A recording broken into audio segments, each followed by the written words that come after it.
देवभूमि उत्तराखंड में माफियागिरी करते पाओगे या फिर प्रशासन को नियम तोड़कर आंख दिखाओगे तो धामी सरकार के एक्शन से बच नहीं पाओगे, क्योंकि सीएम धामी जहां एक तरफ नए नए कानून लाकर विरोधियों पर शिकंजा कस रहे हैं, वहीं अवैध मस्जिद मदरसों पर भी तेजी से एक्शन ले रहे हैं। इसी कड़ी में देहरादून में मस्जिद मदरसों पर बड़ा एक्शन देखने को मिला।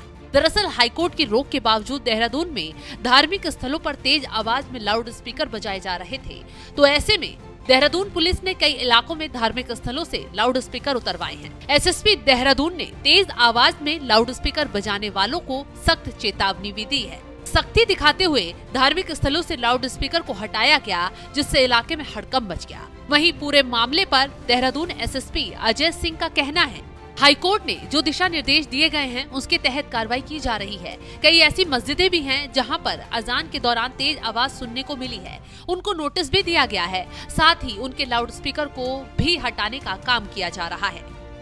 सिर्फ नोटिस देकर मस्जिद मदरसों को चेतावनी नहीं दी गई है, इसके साथ ही जुर्माने की बात भी कही गई है, क्योंकि कोर्ट के नियमों का उल्लंघन ये लोग बुरी तरह कर रहे थे।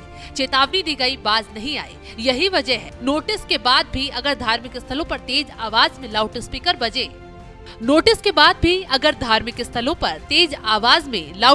बजे तो 10,000 रुपए का जुर्माना लगाया जाएगा।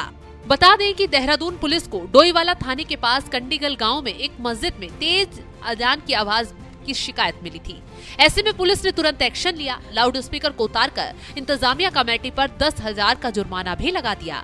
बता दें कि लाउड स्पीकर को लेकर नैनीताल हाईकोर्ट का आदेश है कि धार्मिक स्थलों पर लाउड स्पीकर नहीं लगाए जाएं, साथ ही ऐसा करने वालों पर सख्त एक्शन भी लिया जाए। हाईकोर्ट के आदेश को ही ध्यान में रखते हुए हिमाकत करने वाली मस्जिदों पर एक्शन लिया गया।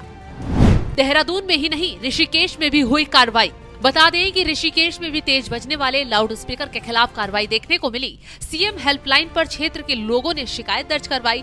शिकायत में कहा था, थानू चौक धारकोट रोड पर तेज आवाज में लाउड स्पीकर बजाकर अजान दी जा रही है, जिससे लोगों को परेशानी हो रही है।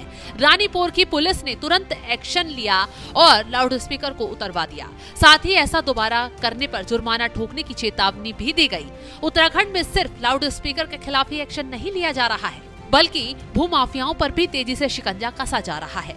सीएम पुष्कर सिंह धामी हर क्षेत्र में सख्ती से फैसले ले रहे हैं। हाल ही में यूसीसी लागू किया और अब भू कानून लाकर सख्ती दिखाई। दरअसल उत्तराखंड में आए भू कानून से अब 11 पहाड़ी जिलों में कृषि और उद्यान की जमीन खरीद को पूरी तरह प्रतिबंध कर दिया गया है। 12.5 एकड़ से अधिक भूमि खरीद पर रोक लगा दी गई है। हरिद्वार और यूएस नगर में भी शासन की मंजूरी के बाद ही जमीन खरीदी जा सकेगी। निकाय से बाहर 250 वर्ग मीटर भूमि खरीद के लिए दिया गया शपथ पत्र झूठा पाए जाने पर उस जमीन को सरकार में निहित किया जाएगा। जमीन खरीद को डीएम स्तर से मंजूरी देने की व्यवस्था को समाप्त कर दिया गया है। निवेश के लिए भी जमीन खरीद की मंजूरी भूमि अनिवार्यता प्रमाण पत्र के आधार पर ही मिलेगा। धामी सरकार के इस नए भू कानून से अब निवेश के नाम पर कोई भी जमीनों का दुरुपयोग नहीं कर पाएगा। जिस वजह से जमीन खरीदेगा उसी के लिए इस्तेमाल कर पाएगा। सीएम पुष्कर सिंह धामी देवभूमि में लगातार एक्शन मोड में काम में जुटे हुए हैं।